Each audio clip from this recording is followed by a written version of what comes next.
Hi. So you may not know this about me, and this is a bit of an uncomfortable and vulnerable share. But back in 2015, 2016, I went through a separation and divorce, and it was necessary for me in my life. And it was probably the most painful thing I've ever been through. We had a very toxic relationship. At times, it seemed like it was good. He was nice. We could be friends. It was a roommate type situation. We were great partners, all the things that I hear in my practice today. And one of the reasons why I have a practice today. So, rewind several years prior to the divorce, I suggested we go to counseling a number of times. I suggested we do things to grow our relationship. I suggested, et cetera, et cetera, et cetera.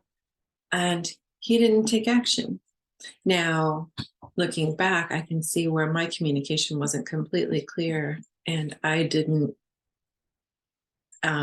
absolutely boldly state what I needed in that relationship.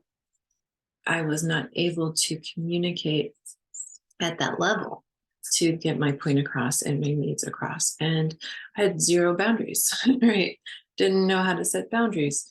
So I accepted bad behavior, I internalized it. I wasn't, on top of sharing my needs, wants, and desires. And he didn't take the initiative, didn't notice the needs, the hurt.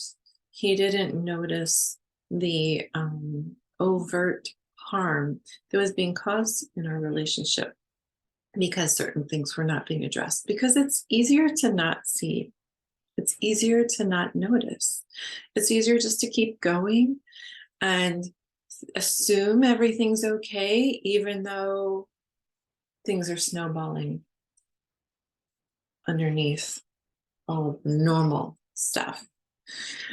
So I say this because I want to validate if any of you are going through some circumstances in your relationship where you're like, I don't know if I can keep doing this. Or you have either told or been told, wow, you really should consider counseling, or maybe we should go to counseling, or maybe we should take a class together. Note these as signs that there is something going on that needs to be addressed. And especially speaking to men, and especially speaking to women, if you're telling your guy this, be explicit in your conversation. Don't imply, don't suggest, tell him explicitly what you want, need, and desire in your relationship. Yes, focus on the good. Yes, do all the things. And know that if you continue on the path, if you are experiencing any of this, it results in two things. It results in staying together for the kids, or because it's good enough as it is and you just kind of pull apart. And that can lead to an affair or roommate syndrome or whatever, or it's going to result in a breakup. And that's what I'm really, really hoping to help people avoid. So let's address these things. Let's get in there. And I have a program specifically for men. Starts Monday.